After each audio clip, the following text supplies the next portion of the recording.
Welcome to రాజనీతి. నిన్న అమరావతి మీద వైసీపీ వికృత పరిహాసం అని ఒక వీడియో చేశా. మీరు చూసే ఉంటారు. అమరావతి రైతులకు న్యాయం చేయాలని వైసీపీ డిమాండ్ చేయటం ఆ రైతులను అవమానపరచటమేనని, అమరావతి రైతులు వీళ్ళ మాటలు నమ్మేంత మూర్ఖులు కాదని చెప్పి ఆ వీడియోలో అమరావతి రైతుల్ని 5 ఏళ్ల పాటు వేధించి వాళ్ళ గోడు వినటానికి కూడా ఇష్టపడని జగన్మోహన్ రెడ్డి, ఆయన పార్టీ నాయకులు అమరావతి రైతులకు న్యాయం చేయాలని ఇప్పుడు డిమాండ్ చేయటం వాళ్ళ రాలుగాయితనం అనుకోవాలి. ఇవాళ సిఆర్డిఏ రైతు పరిరక్షణ కమిటీ పేరుతో కృష్ణా, గుంటూరు జిల్లాల వైఎస్ఆర్ కాంగ్రెస్ పార్టీ నాయకులు అమరావతి రైతులతో మాట్లాడటానికి వెళ్ళారు, వాళ్ళని ఆదుకోవడానికి వెళ్ళారు. అమరావతిలో తొలి గ్రామం ఉండవల్లి సెంటర్లోనే రైతులు అడ్డుకున్నారు. రాజధాని మీద మీ స్టాండు, మీ పార్టీ స్టాండ్ ఏంటో చెప్పి ఆ తర్వాత రాజధాని గ్రామాల్లో కాలు పెట్టండి అని అల్టిమేటం జారీ చేశారు రైతులు. అయితే రైతులను తోసుకొని ముందుకెళ్లే ప్రయత్నం చేశారు ఈ నాయకులు. దీంతో రైతులు వైసీపీ గో బ్యాక్ అంటూ నినాదాలు చేశారు. ఇరుపక్షాలు ఒకరి మీద ఒకరు రాళ్ళు రూకున్నారు. రాళ్ల దాడిలో ఒక పోలీస్ కానిస్టేబుల్కి గాయాలయ్యాయి. అలాగే అదే సమయంలో పెనుమాక, కృష్ణాయపాలెం గ్రామాల్లో కూడా రైతులు ర్యాలీలు నిర్వహించారు వైసీపీ గో బ్యాక్ అని.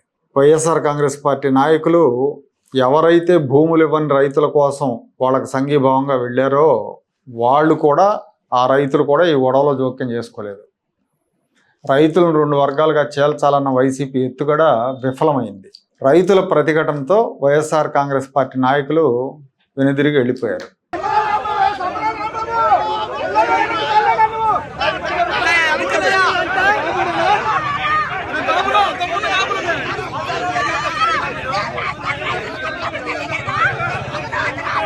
వెనుదిరిగి వెళ్ళిపోయిన వైఎస్ఆర్ కాంగ్రెస్ పార్టీ నాయకులు ప్రెస్ మీట్ పెట్టి రైతుల ముసుగులో టీడీపీ గూండాలు తమ మీద దాడికి దిగారని ఆరోపించారు.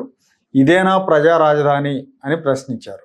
ఈ నాయకులకు గుర్తుందో లేదో కానీ చంద్రబాబు నాయుడు ప్రతిపక్షంలో ఉన్నప్పుడు, జగన్మోహన్ రెడ్డి ముఖ్యమంత్రిగా ఉన్నప్పుడు అమరావతి రైతులను కలుసుకోవడానికి చంద్రబాబు వెళ్ళారు.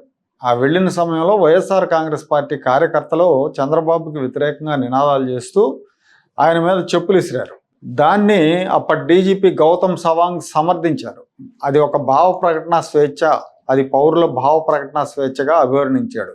ఇప్పుడు గౌతమ్ సవాంగ్ సిలబస్ ప్రకారం ఇది కూడా భావ ప్రకటన స్వేచ్ఛ అనుకోవాలి. ఇక్కడ పార్టీలు పక్కన పెడితే రాజధానిగా అమరావతిని కాదన్నది జగన్మోహన్ రెడ్డి. అన్ని పార్టీలు అంగీకరించినాయి. జగన్ కూడా ముందు అంగీకరించాడు, తర్వాత మడం తిప్పాడు. 3 రాజధానుల పేరుతో అమరావతిని పాడుపెట్టింది వైసీపీ ప్రభుత్వం. ఇప్పుడు కూడా జగన్మోహన్ రెడ్డి అమరావతి రాజధాని అని చెప్పట్లేదు. తాను వస్తే అమరావతిని మళ్ళీ ఆపేస్తా అని చెప్తున్నాడు.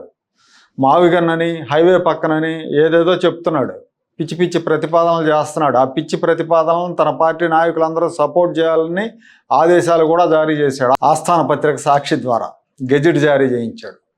ఇవాళ ఆ పార్టీ నాయకులు రైతులకు మేము ఒరగబెడతాం అమరావతి రైతులకు అని వెళ్తే ఎవరు నమ్ముతారు?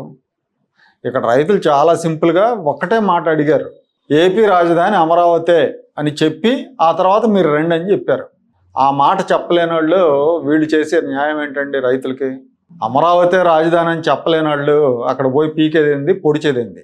అమరావతి రాజధాని కాదనే వాళ్ళకి రాజధానిలో రైతులతో పని ఏంటి అసలు? వీళ్ళు ఆదుకునేదేంటి? ఆదుకునేది ఎవరిని? ఆనాడు ఉద్యమాలు చేస్తున్న రైతుల మీద దాడులు చేశారు, కిరాయి ఆర్టిస్టులని హేళన చేశారు, అమరావతిని శ్మశానం అన్నారు. ఇన్ని చేసి ఇప్పుడు రైతులను ఆదుకుంటామని బయలుదేరితే ఏం పిచ్చాళ్ళు అనుకుంటున్నారా రైతులు? ఇవాళ వాళ్ళు చేసిన పని 100% కరెక్ట్ అని నేను మద్దతిస్తున్నా. ఎందుకంటే మీ స్టాండ్ చెప్పి అడుగు పెట్టాలి. మీకు నిజంగా దమ్ముంటే, మీరు నిజంగా రాజకీయ పార్టీ అయితే మీది, మీరు అమరావతి మీద మీ స్టాండ్ చెప్పండి. అమరావతి రాజధానిని అంగీకరించి ఆ తర్వాత అమరావతిలో ఉన్న సమస్యలు, అమరావతిలో రైతుల సమస్యల మీద మాట్లాడండి. మేము అసలు అమరావతిని గుర్తించాం, అమరావతి రాజధాని కాదన్నాక మీరు అక్కడికి పోయి చేసే న్యాయం ఏంది వాళ్ళకి? వైసీపీకి నిజంగా చిత్తశుద్ధి ఉంటే రాజధానిగా అమరావతి అని చెప్పాలి. మేము వస్తే కొనసాగిస్తాం, రైతులకు న్యాయం చేస్తామని చెప్తే అట్లీస్ట్ కొంతమంది అయినా నమ్ముతారు, కొంతమంది అయినా వెనకాల ఉంటారు అక్కడ. అలా చెప్పకుండా ఒకవైపు ఆ పార్టీ అధినేత అమరావతిని ఆపుతా, చంపుతా అని చెప్తా ఉన్న సందర్భంలో వీళ్ళు అమరావతి రైతులను ఉద్ధరిస్తామని వెళ్ళటం ఎలా ఉందంటే నవ్విపోదురుగాక మాకేటి సిగ్గు అన్నట్టు ఉంది. రాజధాని మీద స్టాండ్ చెప్పి రావాలని అడ్డుకున్న రైతుల మీద దాడికి ప్రయత్నించారు. పోలీసులు లేకపోతే తిరగబడ్డ రైతుల చేతిలో దేహశుద్ధి జరిగి ఉండేది వీళ్ళందరికీ.